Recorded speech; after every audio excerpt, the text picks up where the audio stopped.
Olha, aqui no nosso estúdio do Jornal do Piauí, vamos falar a respeito do evento do lançamento de um livro que faz um resgate importante, histórico, com dados, números, levantamentos de observações em torno da atividade das doenças tropicais, daquelas doenças que são consideradas por alguns doenças negligenciadas, assuntos que são tratados por pesquisadores, médicos que estão no dia a dia atendendo através de hospitais, como é o caso do Natan Portela, da Rede Pública de Saúde, e acompanhando a evolução dos dados, como, por exemplo, das pandemias, um dos focos, um dos objetos dessa publicação que será lançada hoje. Aqui no estúdio, eu estou ao lado do Dr. Samuel Rego, da doutora Amparo Salmito e também do doutor Marcos, que é da UERJ, inclusive, né? Doutor da UERJ, doutor Marcos Villanova, professor da UERJ, e hoje vai ser palestrante no evento sobre o qual a gente vai falar aqui no Jornal do Piauí. Quero desejar uma ótima tarde aos três, que sejam muito bem-vindos.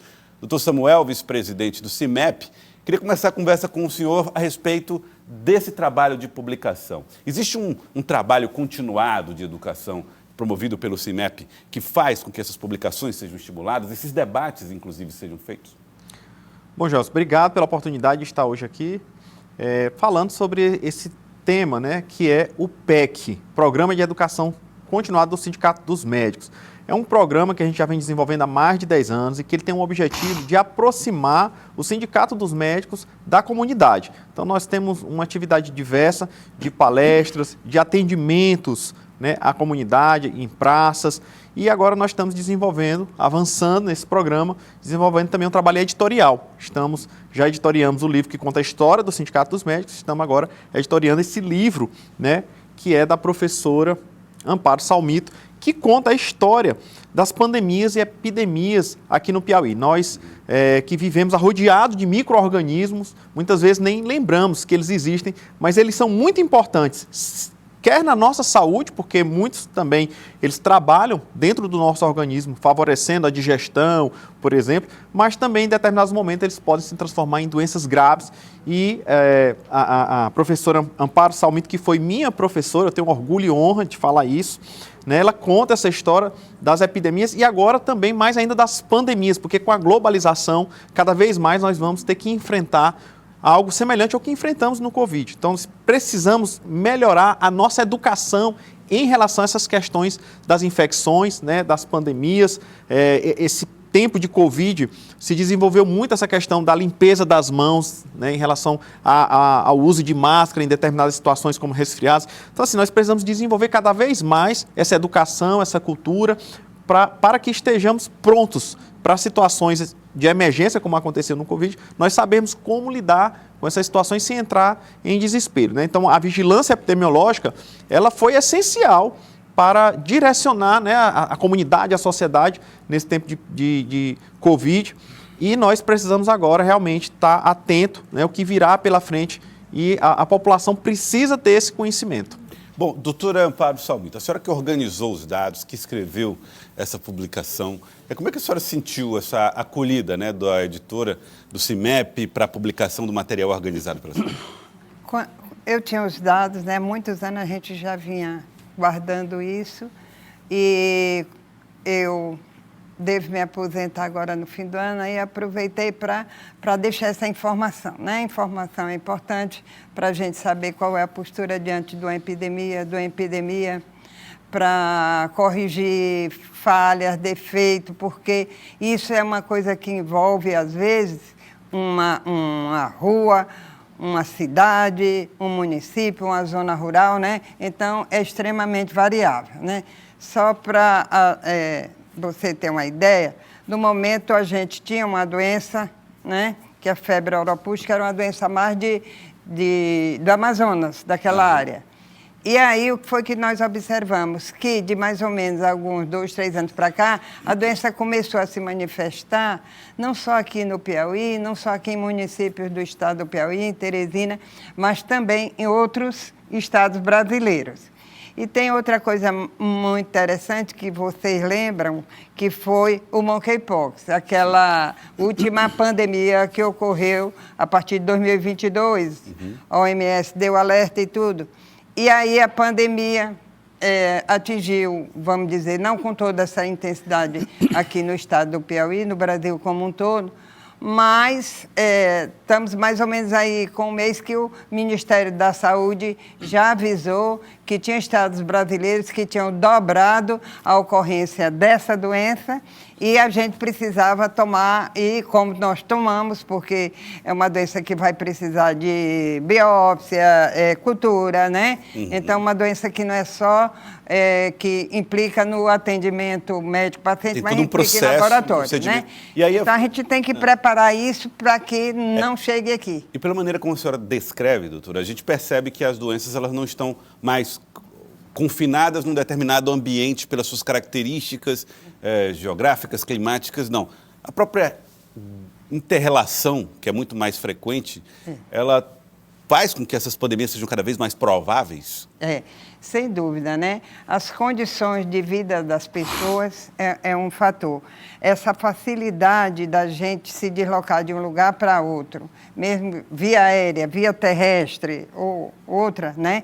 Então, isso facilita a disseminação da doença, né? Uhum. Às vezes tem uma que precisa de um contato mais próximo, de um tempo maior, e outras que, muito rapidamente, como vocês viram, o Covid-19, de repente, foi considerada, de todos os antecedentes, de todos os tempos, ela foi a campeã de morte, de atendimento, e, para completar, ela ainda dá uma complicação que as pessoas que têm uma forma grave da Covid-19, elas às vezes estão apresentando, não em todos os casos, a Fiocruz está estudando isso, que são os casos que as pessoas ficam com alterações mentais, ficam com alterações neurológicas e outras que a gente está vendo o que é esse Covid ainda está deixando por aí. Né? Ainda descobrindo, tudo muito novo. É tudo muito novo. Agora o evento também vai ter a presença do Dr. Marcos Villanova, ele que vai proferir uma palestra sobre a luta identitária hoje. Doutor Marcos, essa questão da discussão identitária hoje, que característica possui e como é que a disseminação de informações e a discussão do assunto pode reduzir os preconceitos? Bom, acho que tem duas dimensões do problema que são bastante evidentes, né? Acho que, primeiro, a gente pode pensar as questões identitárias no marco, que é o marco da luta pelos direitos civis, né? Uhum. Acho que isso é alguma coisa assim que remonta a movimentos que aconteceram nos Estados Unidos ou na Europa mesmo, né? Tanto com o direito das mulheres, quanto com relação aos direitos de pessoas negras, né? Os movimentos antirracistas. Eu acho que tem uma segunda dimensão do problema, que é uma dimensão ligada ao que nós podemos chamar de movimento do esclarecimento, sabe? Claro, por um lado você tenta pensar uma sociedade mais inclusiva, uma sociedade que abarque toda essa variedade imensa de possibilidade de realização de cada um de nós. Isso se instaura, se estabelece no marco que é o marco dos direitos civis. Por outro lado, acho que é uma questão muito mais ampla, que é você pensar por que afinal, o século XX e o século XXI, eles apresentaram como um tema, que é um tema central para todos nós, você ter não apenas respeito, mas compreensão. Compreensão, por exemplo, com relação às possibilidades de realização da sexualidade, respeito em relação aos modos possíveis de constituição das nossas relações humanas. E com isso, o que eu vou procurar fazer nessa palestra é, por um lado, falar sobre a questão dos direitos civis e a importância, claro, desses movimentos políticos, mas mostrar como há alguma coisa nessas discussões que transcende a mera discussão política. Sabe, porque você vê de vez em quando as pessoas falando de direitos, que são direitos de minorias como as minorias LGBTQIA+, como se, na verdade, isso fosse uma espécie de abertura para uma barbárie nas relações. Né? De uma chancela, de uma concordância. Uma chancela, claro. Uma coisa nessa linha. Essa discussão está muito contaminada, né, hoje? Sim, acho que ela está muito contaminada pela, como se fosse uma colocação completamente equivocada dos parâmetros de discussão, não é? Ou seja, você escuta, vez por outras pessoas dizendo que ou bem você teria uma sexualidade, por exemplo, natural, ou bem você teria uma sexualidade socialmente construída. E assim, e essas duas ideias, elas parecem esquisitas, estranhas, não é?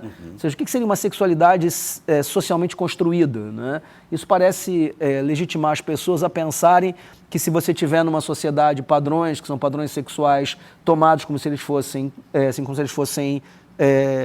legítimos, todas as pessoas seriam imediatamente induzidas a terem uma determinada realização de sexualidade. Porque sexualidade é alguma coisa que depende de elementos completamente difusos, completamente intangíveis a princípio, não é?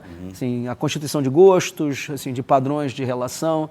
Então, acho que isso faz parte de um movimento mais amplo, que começa na Europa no século XVIII, que é o movimento do esclarecimento, é ter clareza quanto aos modos possíveis de se tornar quem se é. Entendi. Interessante, muito bom, doutor Marcos Villanova, palestrante de hoje. Doutor Samuel, para a gente finalizar, esse evento acontece onde, a partir de que horas e é aberto para o público? Bom, o lançamento do livro, né, vai acontecer hoje, às 19 horas, lá no Sindicato dos Médicos, que fica na rua Vereador Luiz de Vasconcelos, número 550, e é aberto a toda a comunidade, eu repito, toda a comunidade, não é só para médicos. E esse tema ele é de extrema relevância, como já foi bem colocado aqui, porque se você prestar bem atenção, Joelson, as pandemias, né, as epidemias, elas vão moldando o comportamento humano. Então, por exemplo, a cólera, ela mudou a forma do ser humano consumir água, né? Então, o HIV, ele mudou a forma do ser humano se relacionar em relação ao sexo.